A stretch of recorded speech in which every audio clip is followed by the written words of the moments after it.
자, 이제 우리가 마태복음 7장으로 들어왔습니다.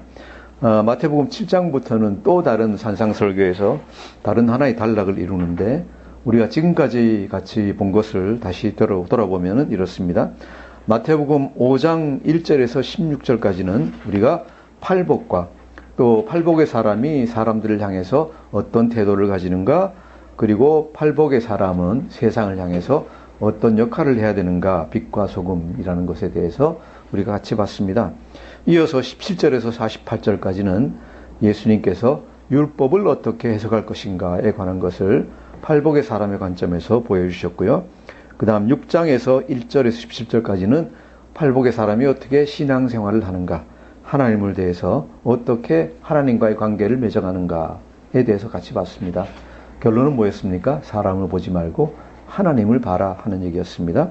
그 다음 18절에서 34절까지는 팔복의 사람은 무엇을 의지하고 살아가는가, 세상 재물을 의지하고 살 것인가, 아니면 하나님을 의지하고 살 것인가 하는 것에 관한 문제를 갖다가 하나님께서 보여주셨습니다.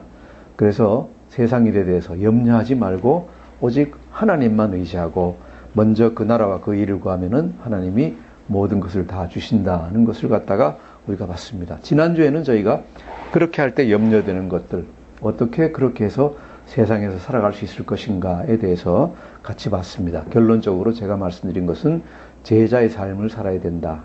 팔복의 사람은 제자의 삶을 산다 하는 것을 말씀드렸죠. 이제 7장에서는 들어와서 7장 1절에서 20절까지는 세상 다른 사람들과의 관계에 대해서 예수님이 말씀해 주십니다.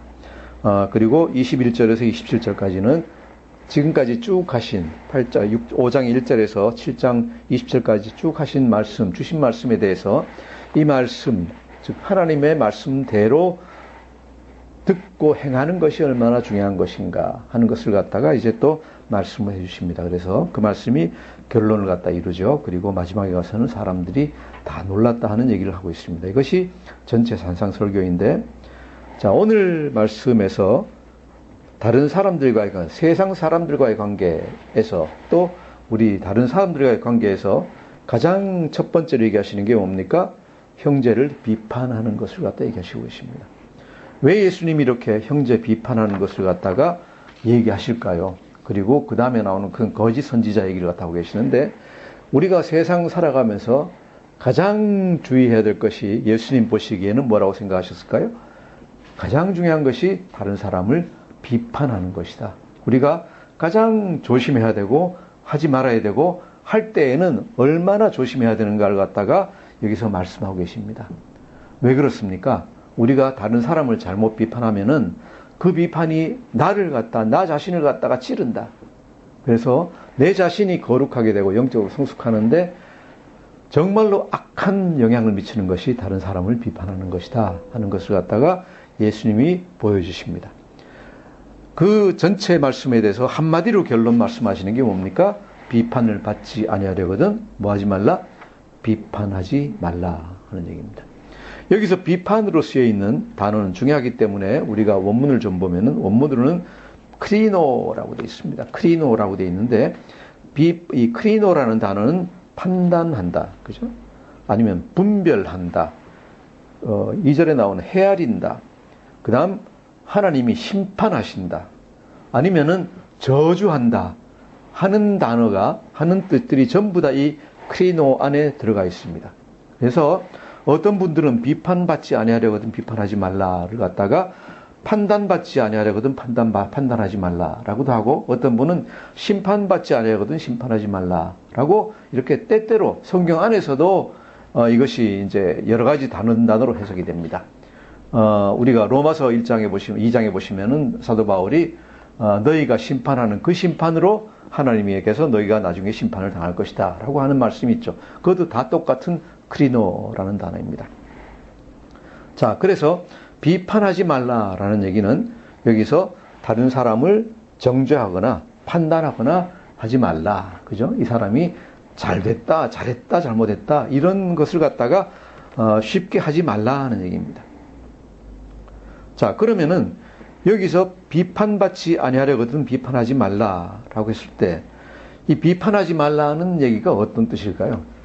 어떤 경우에도 누가 어떤 잘못을 하더라도 거기에 대해서 옳다 그르다 얘기를 갖다가 하지 말라는 얘기입니까?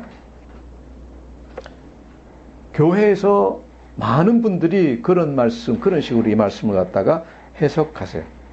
특히 잘 믿는 분들일수록 예수님을 잘 믿는 사람은 아무도 비판하면 안 된다. 어떤 사람이 어떤 잘못을 하더라도 비판을 하면 안 된다. 리더가 무엇을 하더라도 비판하면 안 되고 하면 안 된다는 것으로 해석하고 이렇게 비판하는 것을 갖다가 도로 정죄하는 경우가 많이 있습니다. 그것이 과연 맞는 말씀일까요? 결론적으로는 아닙니다. 이 말씀이 절대로 비판하지 말라는 얘기는 결코 아닙니다. 어떤 경우에도 아무도 비판하지 말라는 말씀이 아니다는 얘기입니다. 왜 그렇습니까? 성경 안에서요. 성경을 조금만 읽어보면 우리는 쉽게 알 수 있습니다. 왜? 예수님이 이 말씀을 하셔놓고 예수님이 다른 사람 심판 안 하셨습니까? 심판하셨어요. 심판하신 것이 하나님으로 심판하신 것이 아니라 여러 가지로 예수님이 많이 비판을 하셨어요. 먼저 바로 이 말씀 끝에 나오는 6절 보시면 뭐라고 되어 있어요? 무엇을? 거룩한 것을 누구에게? 개에게 주지 말며 너희 진주를 뭐에게? 돼지 앞에 던지지 말라 그랬어요. 무슨 말씀이에요? 말씀 그대로 거룩한 것, 성물을 개한테 던지고 꿀꿀 돼지한테 주지 말라는 얘기 아니에요. 이 말씀은 뭔가 하면은 사람 중에 개 같은 사람이 있고 사람 중에 돼지 같은 사람이 있다는 얘기예요. 그래서 하나님의 것을, 거룩한 것을 개 같은 사람이나 돼지 같은 사람에게 주지 말라는 얘기예요. 뭐 하는 거예요? 비판하고 분별하시고 심판하시는 거예요. 정죄하시는 거예요. 그죠? 너희 개 같은 사람아, 돼지 같은 사람아 라고 얘기를 하신 거예요. 15절 보시면 뭐라고 나와요? 15절 한번 읽어보실까요? 15절 시작. 거짓 선지자들을 삼가라. 양의 옷을 입고 너희에게 나오나 속에는 노략질하는 일이라. 누가 있다는 얘기예요? 거짓 선지자가 있다는 얘기예요. 그죠? 거짓 선지자. 네. 양의 옷을 입고 있는 그 이리 같은 아주 악독한 거짓 선지자들이 있다 하는 얘기잖아요. 뭐 하시는 거예요? 분별하시고 정죄하시는 거예요. 마태복음 23장 보시면 뭐가 나와요? 전체 장이 뭐예요? 바리새인과 서기관과 바리새인들이에요. 거기 몇 번이나 이런 말씀이 계속돼요? 화 있을진저 외식하는 서기관들과 바리새인들이요. 너희 저주받을 자들이요. 그죠? 바리새인과 서기관들, 너희는 저주받을 자들이다. 뭐 하고 계신 거예요? 정죄하고 계신 거예요. 정죄하고 계신 거예요. 예수님이 먼저 정죄를 갖다 하고 계세요. 예수님만 그러셨나요? 아니요. 사도 바울도 잘못된 교리를 전하는 사람, 예수님을 잘못 전하는 사람들 갖다가 아주 심하게 비판하셨어요. 제가 읽어드릴 테니까 들어보세요. 갈라디아서 1장 8절 9절입니다.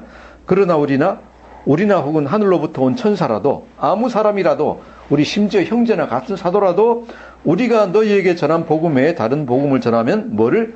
저주를 받을지어다. 아나테마. 저주를 받을지어다. 저주받아서 지옥에 떨어질지어다. 뭐 하고 있는 거예요? 심판하고 저주하고 있어요. 우리가 전에 말하였거니와 내가 지금 다시 말하노니 만일 누구든지 너희가 받은 것 외에 다른 복음을 전하면 저주를 받을지어다. 그죠? 한 절 한 절, 두 절 만에 두 번씩이나 저주받을지어다 라고 얘기를 하고 있어요. 그래서 하나님의 교리를 갖다가 이렇게 왜곡하고 잘못하는 사람들에 대해서 아주 강력하게 저주를 갖다 하고 있어요. 그것만 있나요? 고린도전서 16장 21절, 22절 제가 읽어드릴게요. 만일 누구든지 주를 사랑하지 아니하면 뭐를? 저주를 받을지어다 그랬어요. 사도 바울이 그렇게 거룩한 사람이 이렇게 저주를 갖다 자주 하고 있어요. 얼마나 주에 대한 열정이 있으니까, 주님에 대한 열정이 있으니까 주님을 잘못 전하고 주님을 사랑하지 않는 사람을 보면은 사도 바울은 막 저주를 하는 거예요. 이 사도 바울이 예수님의 비판받지 아니하려거든 비판하지 말라 하는 말을 갖다가 말씀을 몰라서 이렇게 저주하고 있나요? 아니요. 사도 바울 예수님에 대해서 참 잘 아는 분이잖아요. 제일 잘 아는 분이잖아요. 우리한테 가르치는 분이잖아요. 그런데 이렇게 저주를 갖다 하고 있어요. 그래서 비판하지 말라, 저주하지 말라가 어떤 경우에도 하면 안 된다가 결코 아니다 하는 얘기죠. 자, 세 번째로 또 실제적인 우리 이유를 보면은 교회에서 그러면은 교회에서 잘못하는 사람들, 리더나 아니면 성도들이 잘못하면 어떻게 해야 되느냐? 우리는 요새 뭐라 그럽니까? 비판하지 말고 그냥 사랑으로 감싸줘야 된다. 그러는데 인간적으로, 그죠? 개인적으로는 그 사람을 갖다가 사랑으로 감싸줘요. 하지만은 그 사람이 나쁜 행동을 하지 않으면은 성경에서는 가만두지 말라 그래요. 가만두지 말라. 마태복음 18장 15절 한번 찾아보시겠습니다. 조금 뒤로 넘김이 있으니까 18장 15절 찾아보시겠습니다.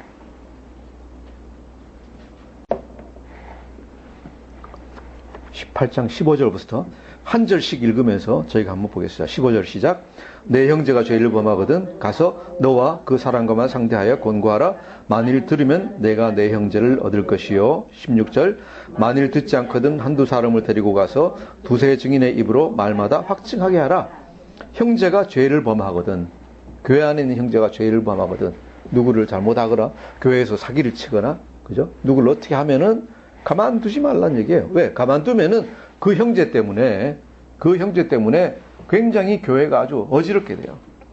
되니까 대신에 할 때는 뭐예요? 가서 조심스럽게 이렇게 하면 안 되지 않습니까? 얘기를 하고, 형제가 들으면은 듣고 회개하면 좋은 것이고, 회개하지 않으면은 어떻게 하라고요? 그냥 기도만 하는 게 아니라 16절, 듣지 않으면 한두 사람을 더 데리고 가가지고 두세 증인의 입으로 말마다 확증하게 하라. 내가 얘기한다는 것이 다른 사람도 똑같이 그렇게 생각하고 있다는 것을 갖다가 알려줘라는 얘기예요. 17절. 만일 그들의 말도 듣지 않거든 교회에 말하고, 듣지 않으면 전체 회중에다 대고 얘기를 한다. 전체 회중에 대고 이 사람이 이런 잘못을 범하고 있습니다. 이 사람이 이런, 예를 들어서 어떤 그 음행을 갖다 저지르고 있습니다. 아니면 어떤 도둑을 하고 있습니다. 얘기해서, 교회 전체 회중으로 말하게 하라는 얘기죠. 장로나 목사가 얘기를 갖다 하는 거죠. 하고 나서 그래도 듣지 않으면 어떻게 하라고요? 이방인과 세리와 같이 여기라. 무슨 얘기예요? 형제로 취급하지 말라는 얘기예요. 이것이 뭔가 하면은 교회에서 권징을 한다는 것입니다. 2000년 기독교 역사상 이런 일을 갖다가 계속 했어요. 가톨릭 교회만 한 게 아니라 이 개신교에서, 프로테스탄트 교회에서도 이런 일들을 갖다 했어요. 하는 가장 중요한 것이 뭔가 하면 성찬을 갖다가 받지 못하게 하는 거예요. 수찬을 갖다 받지 못하고 은혜를 받지 못하기 때문에 성찬을 받지 못하게 하고 교회에서 쫓아내는 거예요. 이게 비판하지 않고 정죄하지 않는 겁니까? 아니에요. 비판하고 정죄하고 있어요. 어떤 경우에 잘못했을 경우에는 하는 거예요. 그리고 그것을 갖다가 예수님이 다시 확증해 주세요. 18절, 19절 같이, 18절, 19절, 20절 같이 읽겠습니다. 시작. 진실로 너희에게 이르노니 무엇이든지 너희가 땅에서 매면 하늘에서도 매일 것이요 무엇이든지 땅에서 풀면 하늘에서도 풀리리라. 진실로 다시 너희에게 이르노니 너희 중에 두 사람이 땅에서 합심하여 무엇이든지 구하면 하늘에 계신 내 아버지께서 그들을 위하여 이루게 하시리라. 두세 사람이 내 이름으로 모인 곳에는 나도 그들 중에 있느니라. 아멘. 무슨 얘기예요? 교회의 이름으로 무엇을 갖다 했을 때, 그죠? 19절 보시면은 아버지도 그 용서와 건증을 갖다가 승인하신다는 거예요. 어느 아버지? 하늘 아버지께서. 그것을 승인하신다는 얘기고, 20절 보시면은 두세 사람이 내 이름으로 모인 곳에 나도 그들 중에 있느니라. 이게 무슨 얘기인가요? 우리는 이것을 갖다가 보통 두세 사람이 모이면은 교회가 된다는 뜻으로 해석하는데 그 얘기가 아니고, 여기서는 두세 사람이 합해서 어떤 한 사람을 갖다가 권징을 갖다 할 때는 나도, 예수님도 영으로 임재하셔서 그들 가운데 함께 있어서 그 사람을 같이 권징하고 있다는 얘기예요. 그죠? 그래서 교회 권징은 사실은 굉장히 무서운 거예요. 사람이, 두세 사람이 모여가지고 너희들이 뭐 해봤자 나한테 뭐 할, 그게 아니라 예수님이 그 위에 같이 계셔서 같이 예수님이 권징을 하고 계세요. 너 잘못했다. 18절에서 뭐라 그래요? 너희들이 땅에서 매면은 하늘에서도 매일 것이요 너희들이 풀면은 하늘에서도 풀릴 것이다. 뭐예요? 교회가 아니면 두세 사람이 같이 가서 그 사람을 정죄하면은 하늘에서도 그 사람이 정죄를 당할 것이요 교회가 그 사람을 풀어주면은 하늘에서도 그 사람을 풀어줄 것이다. 이게 이 가톨릭 교회가 굉장히 악하게 써가지고 중세에 나쁜 짓을 갖다 많이 했어요. 많이 했는데 그렇게 뭐 사람을 죽이고 뭐 불태우고 이런 것이 아니라 정말로 잘못한 사람이 있으면은 교회가 아니면 두세 사람이 가서 그 사람을 정죄할 수 있다 하는 얘기. 있다. 이렇게 일반 성도들을 갖다가 잘못했을 때 정죄했을 뿐만 아니라 리더들, 예를 옛날 요새 같으면 장로, 아니 목사, 옛날 같으면 옛날 성경에 나오는 장로에 대해서도 권징을 갖다 얘기하고 계세요. 디모데전서에 보시면은 5장 19절에 보시면 장로에 대한 고발은 두세 증인이 없으면 받지 말 것이요. 장로에 대한 고발은 두세 증인이 없으면 받지 말 것이요. 목사가 잘못했을 때는 두세 사람이 확실한 증인이 없으면은 그 고발을 받아주지 말 것이요. 라는 얘기인데 말을 뒤집으면 어떻게 돼요? 두세 사람의 확실한 증인이 있으면은 고발을 받아줄 것이요. 라는 거예요. 이해가 되십니까? 예. 자, 이 말씀 보시면은 목사가 잘못하면은 다 리더니까 다 용서해야 됩니까? 아니에요. 성경에 보시면은 목사가 잘못했으면은 아무리 위대한 목사가 잘못했더라도 몇 사람의 증인이 확실하게 그 사람 잘못했습니다. 나도 봤습니다. 이렇게 됐습니다라고 하면은 그 목사를 갖다 치리해야 되는 거예요. 그 목사는 회개하고 자리에서 물러나야 되는 거예요. 이런 일들이 제대로 되지 않기 때문에 우리 한국 교회에서 누가 무엇을 잘못하더라도 다 은혜로 용서해야 됩니다. 사랑으로 용서해야 됩니다. 라고 그렇게 사랑만 얘기하기 때문에 교회가 지금 이 모양 이 꼴로 지금 되어가는 거예요. 사랑은 뭡니까? 그 사람을 갖다 인간적으로 내 개인으로서 미워하지 말란 얘기예요. 그 사람을 갖다가 미워해가지고 이렇게 악하게 생각을 품지 말란 얘기지. 그 사람의 행동을 고치고 그 사람을 갖다가 치리하고 하는 걸 갖다 하지 말란 얘기는 결코 아닙니다. 그죠? 그래서 우리가 비판하지 말란 얘기를 갖다가 아무것도 잘못했을 때 얘기하면은 안 된다. 이런 얘기는 결코 아닌. 또 네 번째로 우리가 실천적으로 생각을 해봐도요. 이렇게 잘못하는 사람을 갖다 비판하지 않으면은 세상이 어떻게 될까요, 도대체? 그럼 기독교 국가에서는 사람을 사형시키면 안 됩니까? 사람을 갖다 15명 죽였는데 그 사람을 사형을 못 시킵니까? 못 시키면 어떻게 될까요? 어떤 잘못을 하더라도 무엇을 훔치더라도 다 용서하고 사랑으로 껴안아준다 그러면 세상이 어떻게 될까요? 완전히 엉망진창이 되어버릴까? 엉망진창이.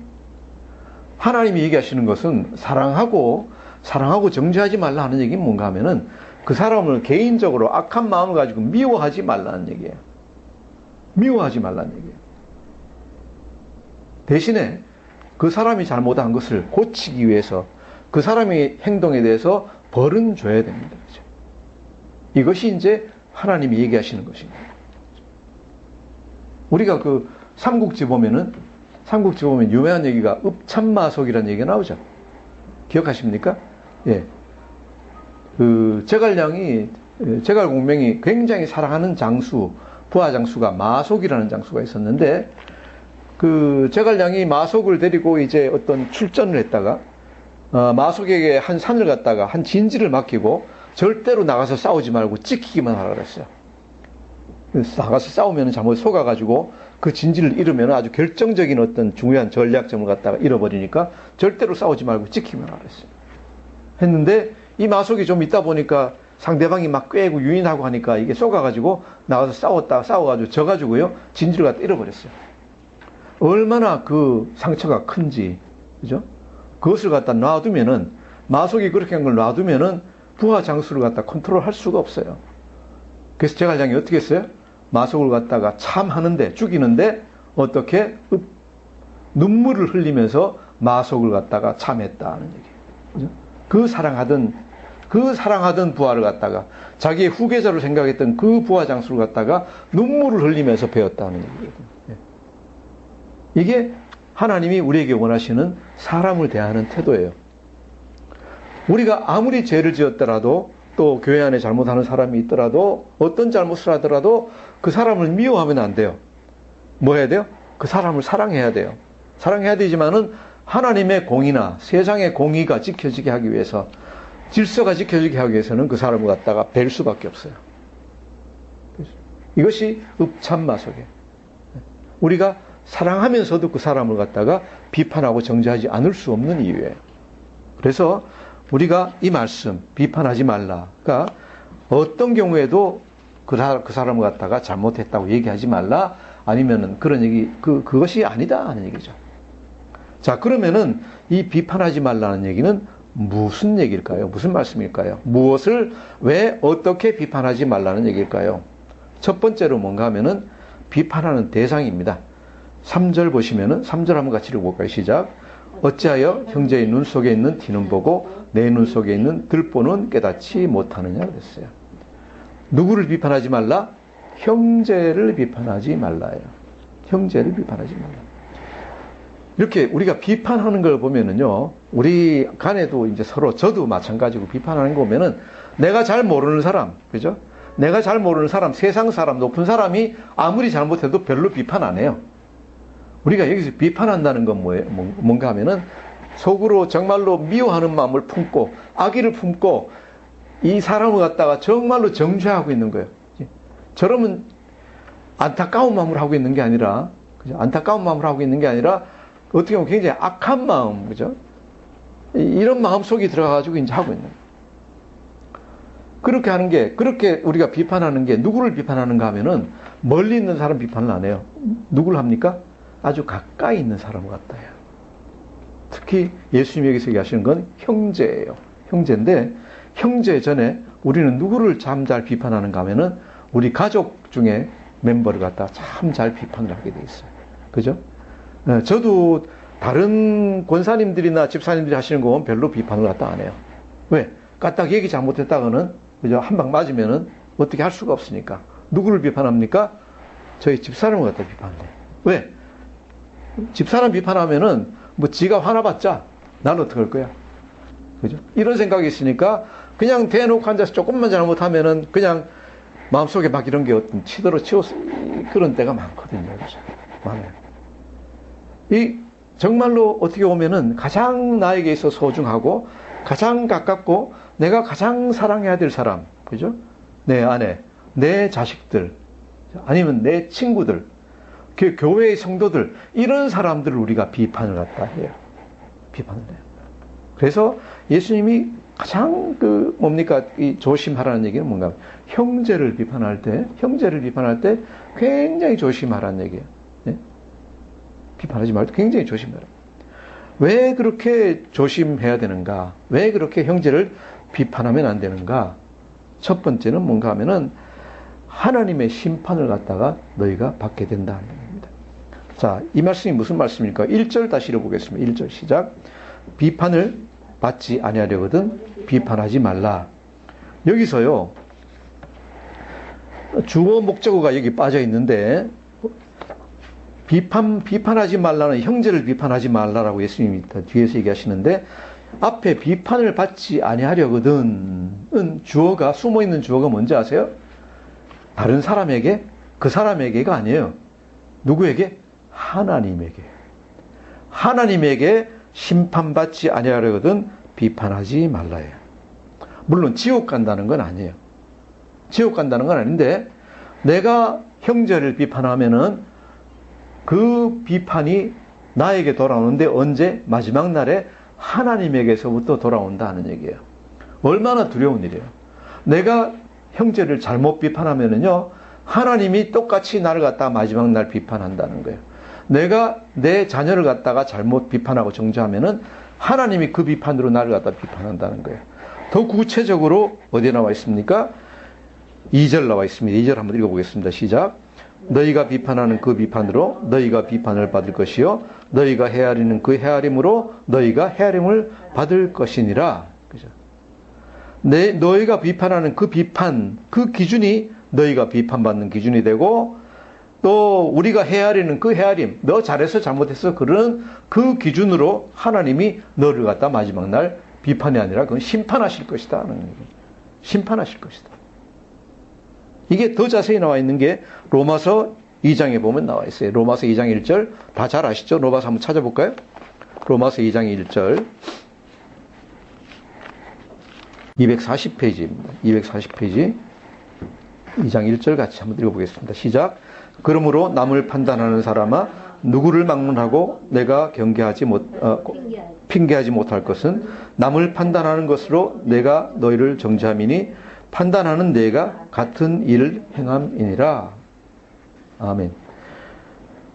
여기서 지금 얘기하는 판단이라는 얘기도 똑같은 크리노인데, 누구를 막론하고 내가 핑계하지 못할 것은 남을 판단하는 것으로 내가 너를 정죄함이니 판단하는 내가 같은 일을 행함이라.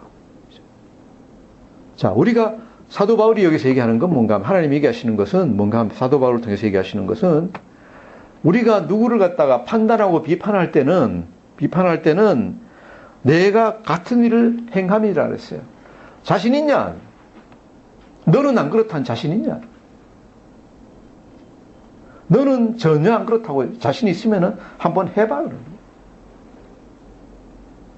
너희가 비판하는 그 말이 너 자신에게 비판이 돼서 다 돌아온다는 얘기죠. 연이어서 뭐라 그럽니까? 이런 일을 행하는 자에게 하나님의 심판이 진리대로 되는 줄 우리가 아노라. 누가 심판하신다고요? 하나님이 그 비판하는 비판으로 너 자신을 갖다가 다시 비판하실 것이다. 얼마나 무섭고 두렵습니까? 그래서 우리가 누구를 비판할 때는 굉장히 조심해야 돼요. 비판을 안 할 수 없어요. 그죠? 교회를 바로 세워나가고 세상을 바로 세워나가려면 비판을 갖다 할 수밖에 없어요. 그렇지만은 가볍게 비판하면 안 된다. 가벼운 마음으로 그냥 내 생각 떠오르는 거 가지고 한 줄기 찍 쓰는 거 가지고 이랬다가는 큰일 난다. 왜? 나중에, 그죠? 형제뿐만 아니라 세상 사람이나 모든 것을 비판하는 그 비판으로 내가 다시 다 비판을 당한다. 누구에게? 하나님에게 비판을 당합니다. 그래서 세 번째로 우리가 비판하지 말아야 되는 이유는 우리가 비판할 자격이 없다 하는 얘기입니다. 우리가 비판할 자격이 없다. 우리가 3, 4절 같이 읽어보겠습니다. 3, 4절 마태복음 7장 3, 4절 시작. 어찌하여 형제의 눈 속에 있는 티는 보고 내 눈 속에 있는 들보는 깨닫지 못하느냐? 보라, 내 눈 속에 들보가 있는데 어찌하여 형제에게 말하기를 나로 내 눈 속에 있는 티를 빼게 하라 하겠느냐? 아멘. 여기 티 그리는 것은 카르포스 그래가지고 원래는 톱밥이에요. 톱밥. 그리고 이 들보는 도코스 그래가지고 이제 기둥인데 이거 딱 보면은 예수님 직업이 생각이 나요. 뭐예요? 예수님 직업이 뭐였죠? 목수. 목수를 하다 보니까 목수 일하다 보면 이렇게 하다 보면은 이 나무가 조금씩 튀어가지고 눈으로 들어갈 거 아니에요. 그죠? 이제 이걸 갖다가 얘기하시는 것 같아요. 자. 형제의 눈 속에 있는 티는 보고 내 눈 속에 있는 들보는 깨닫지 못하느냐. 누구를 어떤 형제에게 야, 너 눈 속에 티 들었어 라고 이제 심판을 갖다가 하는 사람에게 뭐가 있느냐? 눈 속에 들보가 있는 거예요. 자기 눈 속에 있는 들보는 잘 안 보여요. 왜? 흐릿해서 안 보여져요. 그죠? 눈 바로 속에 있으니까. 한번 해보세요. 바로 가까이 있는 건 잘 안 보여요. 멀리 있는 건 잘 보여요. 저 밖에 있는 것은. 그래서 예수님 여기서 얘기하시는 것은 형제의 눈 속에 띠가 있다고 금방 집어가지고 얘기하는 사람은 그 눈 속에 들보가 있다는 거예요. 들보가 있다는 거예요. 그래서 이 누구를 갖다가 잘못됐다는 것이 보이면은요, 먼저 생각해야 되는 게 뭐예요? 나는 과연 제대로 하고 있는가? 나는 과연 저런 게 없는가를 갖다가 우리가 먼저 잘 생각을 해봐야 되는 거예요. 일반적으로 보면은요, 남을 비판하는 사람은요, 자기 안에도 그것이 있기 때문에 보상심리로 그걸 갖다가 비판을 갖다 한다 그래요. 내가 어떤 잘못을 갖다 하고 있는데 고쳐야 되는 걸 갖다 알잖아요. 이렇게 하면 안 된다는 걸 아는데 잘 고쳐지지가 않아요. 그런 때 어떻게 합니까? 내가 잘못하고 있는 걸 갖다가 똑같은 잘못을 남이 하고 있으면은 아주 그것을 심하게 정죄해요. 뭘 나타내려고? 그렇게 정죄하면 나는 안 그런 것 같이 보인다, 이게 사람들한테. 그죠? 나는 안 그런 것 같아.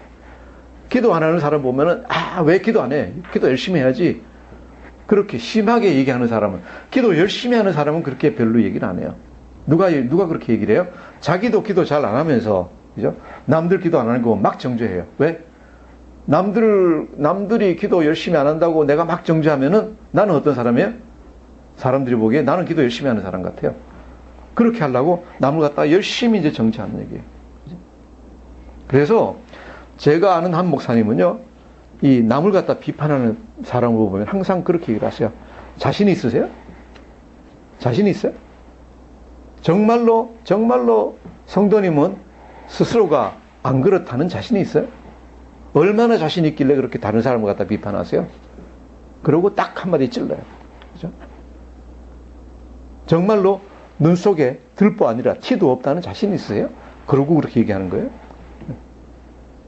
하지 말라는 얘기예요. 아까 2장 3절에 이런 일을 행하는 자를 판단하고도 같은 일을 행하는 사람아 내가 하나님의 심판을 피할 줄로 아느냐. 누구를 비판을 갖다 할 때는요, 심판할 때는 그 같은 비판으로 하나님에게서 내가 심판받는다는 걸 갖다가 생각을 먼저 해야 돼요. 그죠? 그걸 갖다 기억하고 하셔야 돼요. 이렇게 누구를 비판하고 심판하는 것은 무서운 일이에요. 그죠? 정말로 살인만, 칼만 들이대지 않았다 뿐이지, 누구를 심판하고 비판하는 것은 그 사람을 갖다 칼로 찌르는 거나 마찬가지예요. 그래서 요새 우리 SNS에서 악플 달리는 게요, 사람 죽이는 거잖아요, 완전히. 악플 많이 달려가지고 자살하는 사람들도 많이 나오잖아요. 정신적으로 완전히 그냥 다운되는 사람이 있을 뿐만 아니라 그것 때문에 자살하는 사람들도 있잖아요. 특히 연예인 같은 사람들은 너무 심하니까 이제 고통스러워가지고, 물론 자기가 잘못했을 수도 있어요. 잘못했을 수도 있는데 그렇게 만인 공개리에 내놓고 그냥 갈기갈기 찢어가지고 내놓으면 얼마나 괴롭겠어요. 그죠? 얼마나 괴롭겠어요. 또 그것뿐만 아니라 가까이 있는 사람을 갖다가 얘기하잖아요. 심판을 갖다 비판을 갖다 하면은 그 말이 정말로 그 말이 비수가 된다는 걸 갖다 우리가 알잖아요. 비수 같은 말이 비수가 돼서 내 심장을 찌른다, 내 창자를 찌른다, 몸을 찌른다 하는 걸 갖다 우리가 얘기를 하는데, 정말로 그 말이 비수가 돼가지고 찌르는 것 같아요. 이게 우리가 이제 비판받을 때 비판받는 사람, 심판당하는 사람의 이제 느낌이잖아요. 정말로 찔림을 당하고 있어요. 찔림을 당하고 있어요. 그렇기 때문에 그렇게 비판하는 사람은 정죄를 갖다가 하려면은 정말로 깊이 생각하고 잘 생각해야 돼요. 자, 그러면은 비판을 안 할 수는 없는데 하려면은 어떻게 해야 되느냐? 예수님이 이제 이 얘기를 하시는 거예요. 1절에서 비판하지 말라는 얘기는 너희들이 지금 그냥 무턱대고 마구잡이로 비판하고 있는데 하지 마라는 얘기예요. 그렇게 하지 말고 비판을 해야 되기는 하지만은 어떻게 해야 되느냐? 5절 먼저 읽어보겠습니다. 시작. 5절.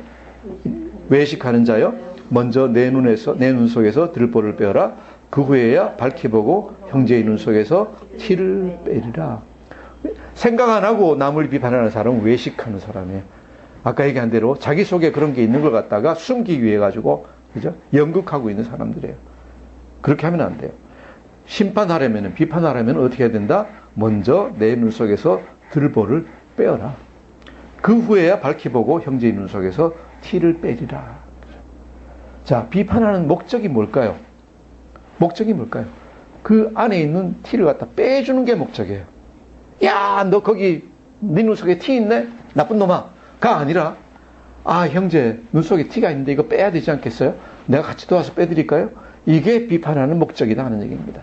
무조건 그 사람을 갖다 행위를 정죄하고 넌 나쁜 놈이야, 이 얘기하려고 하는 게 아니라 비판하면 안 된다는 얘기죠. 이것은 지옥 가는 비판이에요. 어떤 비판이 있어야 돼요?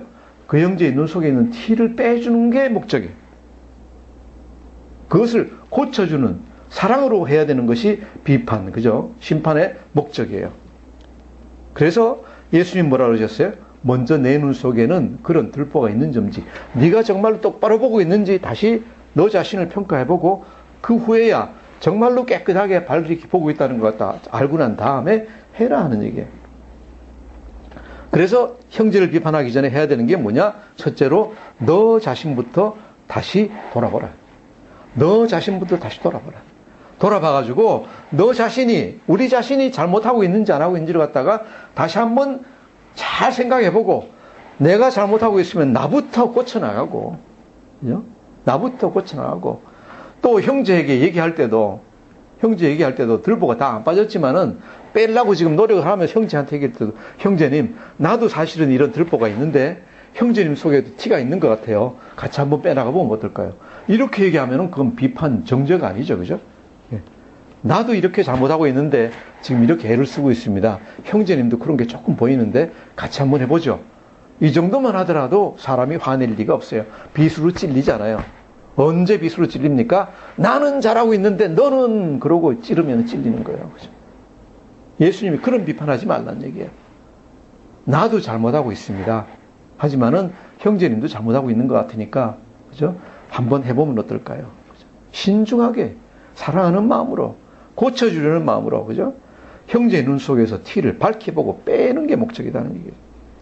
두 번째로, 내가 잘못하고 있다고 하면은, 또, 잘못한 것을 내가 다 고쳤다. 아니면 나는 별로 없다라고 생각되더라도, 정말로 그렇게 하는 것이 잘못된 것인지 잘 연구해 보고 나서 하라는 얘기예요. 나하고 다르다고 해가지고, 나하고 다르게 행동하고 있다고 해가지고, 무조건 그 사람이 잘못하고 있는 걸까요? 아니에요. 다르다고 해서 다 틀린 것은 아니에요. 그죠? 그래서 그것을 갖다 잘 생각을 해야 돼요. 제 친구 중에 이제 아주 대기업의 그 재벌 그룹 이제 계열사의 CEO를 갖다 한 친구가 있는데, 그 친구는 저한테 한번 그런 얘기를 했어요. 뭔가 하면은, 윗사람이 자기한테 어떤 지시를 했는데, 내가 보기에 생각이 얼토당토하는 말이다. 얼토당토한다. 라고 했을 때, 상사에게 반발하는 것보다 그 전에 뭘 하느냐? 200시간을 갖다 연구를 한대요.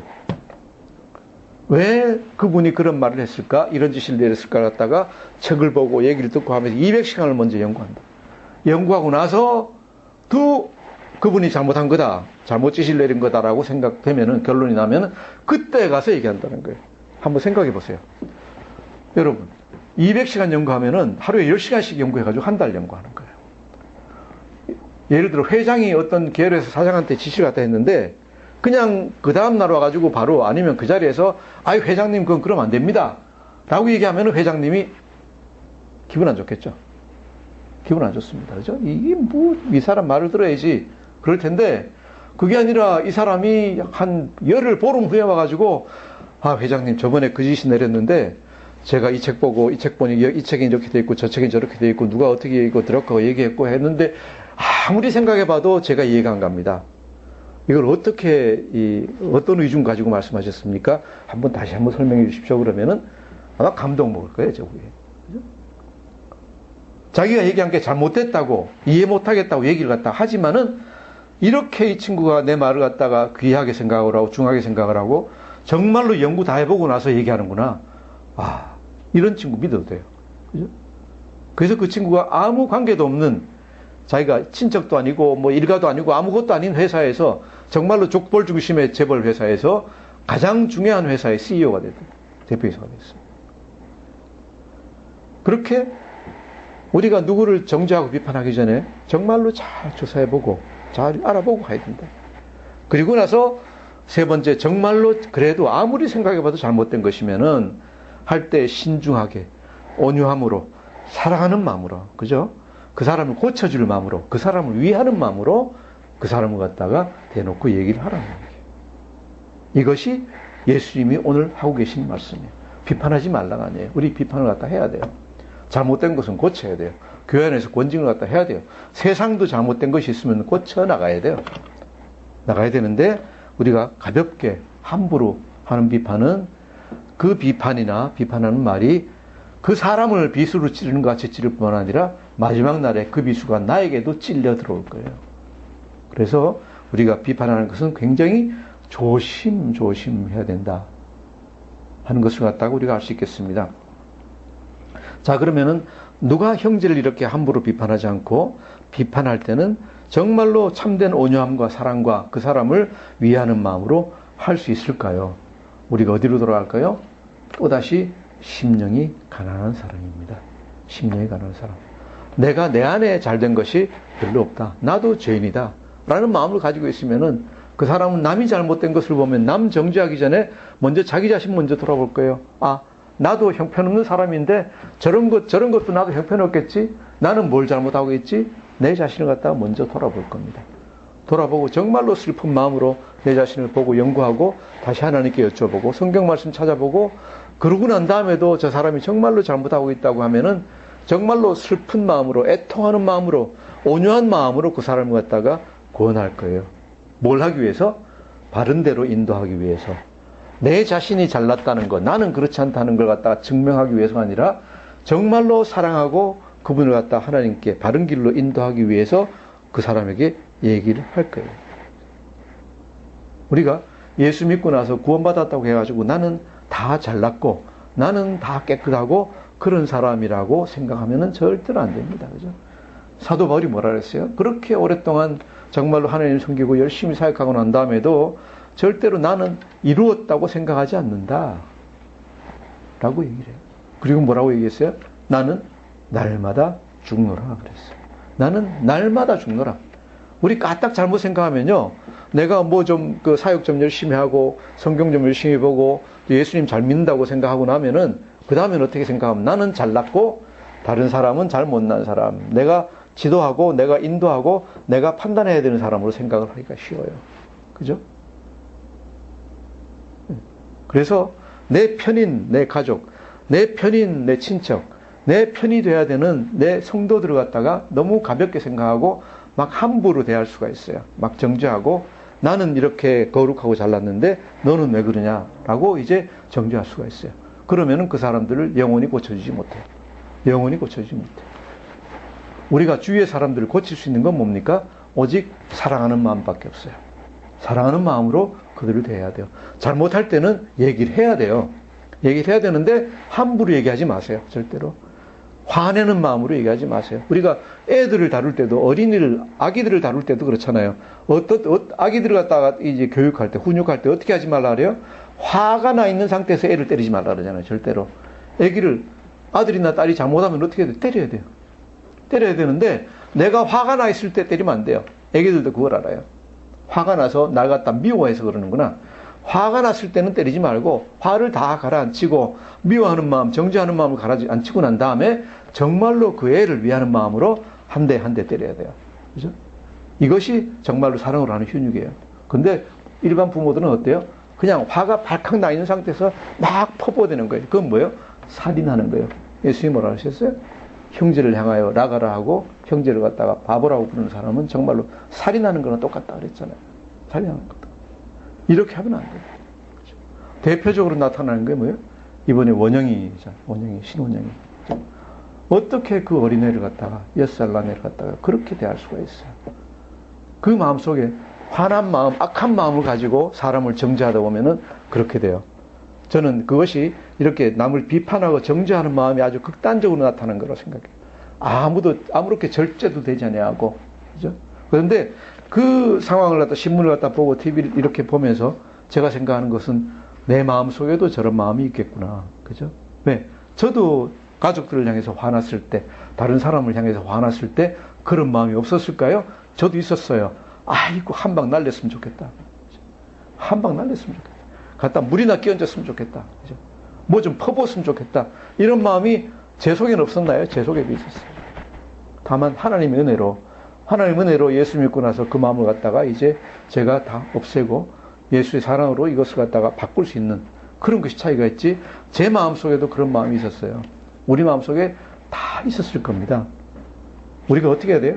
화날 때, 그죠? 정죄하는 마음이 생길 때 예수님이 비판하지 말라는 말씀으로 우리가 우리 자신을 갖다가 다시 한번 다지면서요, 화를 갖다 다 가라앉히고 난 다음에도, 그죠? 정죄하는 마음 다 없애고 난 다음에도 조용한 마음으로 생각해 봤을 때 다시 정말로 아무리 생각해 봐도 잘못됐다 그러면은 조용히 커피 한 잔 마시면서, 여보, 내가 당신 다 좋은데 이렇게만 좀 하면 좋겠는데 이렇게 하는 것은 비판에서 벗어나는 거죠. 그 사람을 위하는 마음이야. 그죠? 원영이를 보면서 정말로 참담한 마음이에요. 참담한 마음. 찢어지는 것 같아요. 찢어지는 것 같은데, 다시 한번 마음이 찢어지는 건 뭔가 하면 우리 주위에 있는 사람들 갖다가 실제로 원영이 같이 그렇게 때리고, 이제 어린이니까 때리고 물개 얹고 뭐 락스 뿌리고 다 했겠지만은 어른들에겐 그렇게 못하니까 차마 능력이 안 돼서 못하고 있을 뿐이지 실제로는 마음속으로는 그렇게 하고 있지는 않는가. 이것을 갖다 우리 항상 생각해야 될 것 같아요. 기억하십시오. 여러분 주위에 있는 사람들, 성도님들, 가족들은 하나님이 여러분에게 주신 가장 귀한 선물입니다. 세상에서 가장 귀하게 돼야 되는 거예요. 어떤 사업의 어떤 목적이나 어떤 것보다도 가장 중요한 거예요. 하나님 뭐라 그러셨어요? 하나님을 너희가 사랑한다고 얘기하느냐? 내 형제를 사랑하지 못하면서 어떻게 내가 하나님을 사랑한다고 얘기할 수 있느냐 그랬어요. 그죠? 형제뿐만 아니라 가족을 사랑하지 못하면서 어떻게 우리가 하나님을 사랑한다고 얘기할 수 있겠습니까? 지금 이 시간 성령님이 우리 각자의 마음속에 사랑을 부어주셔서 무엇보다도 가족을 사랑하고 형제를 사랑하고 또 우리 성도들을 사랑하고 하나님 사랑하는 그런 놀라운 역사가 일어나기를 하나님 이름으로 축복합니다. 기도하겠습니다. 하나님, 정말 찢어지는 마음으로 하나님께 기도드립니다. 예수님께서 주신 명령같이 우리가 이 세상에 살면서 화내지 않고 남을 정죄하지 않고 정말로 사랑하는 마음으로 살아갈 수 있기를 원합니다. 그래야 해서 이번에 신문에 나온 원영이 같은 그런 참담한 일이 벌어지지 않게 되기를 원합니다. 주님, 물리적으로 그런 일이 아니더라도 우리 마음속에서 그런 일을 행하지 않게 되기를 원합니다.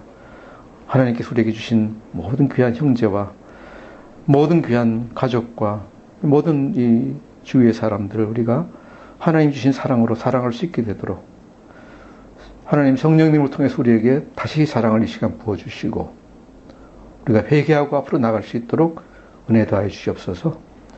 감사하며 예수님 이름으로 기도드립니다. 아멘.